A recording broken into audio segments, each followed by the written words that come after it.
तास हे जो काही हा पिरियड आहे हा क्रुशल पिरियड आहे आणि त्यामध्ये जे जे काही आवश्यक उपचार आहेत ते ज्युपिटरमध्ये इथे होत आहेत. साहेब याबाबत आणि दुसरी गोष्ट रेल्वे मंत्र्यांशी पण तुम्ही संवाद साधला, काय म्हणा? रेल्वे मंत्री अश्विनी वैष्णवजी यांच्याशी मी बोललो.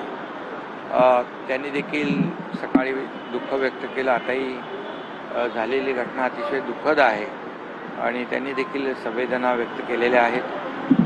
आणि हा जो कर्वेचर आहे या कर्वेचरवर त्यांचे लोक तिथे काम करतायत, एक्झामिन करतायत की कशामुळे असा हा अपघात झाला. आणि मला वाटतं अपघाताचं जे काही कारण असेल ही अपघात पुन्हा होऊ नये यासाठी स्वतः रेल्वे मंत्री आणि त्यांची सगळी टीम अतिशय सिरियसली काम करते. आणि त्याचबरोबर त्यांना मी ही विनंती केली की ज्या आपल्या फ्रिक्वेन्सी आहे, ज्या ट्रेन्स आहेत, सर्व्हिसेस ज्या आहेत त्याच्यात देखील आपल्याला वाढ कशी करता येईल या बाबतीमध्ये देखील ते काम करतायत. आणि त्याचबरोबर त्यांनी जे अगोदर जे स्वयंचलित दरवाजाचा जे काही कॉन्सेप्ट होता ऑटोमॅटिक दरवाजांचा, यावर देखील त्यांची रेल्वेची टीम काम करते आहे.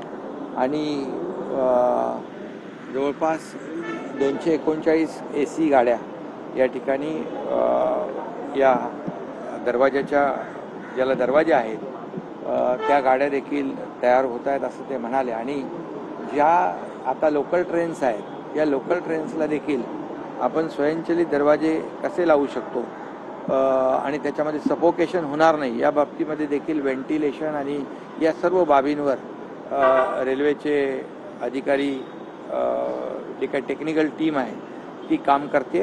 आणि त्याचबरोबर जे 5वा आणि 6वा ट्रॅक जो वाढवण्याच्या संदर्भात देखील रेल्वे विभाग जो आहे तो गांभीर्याने काम करतो, जेणे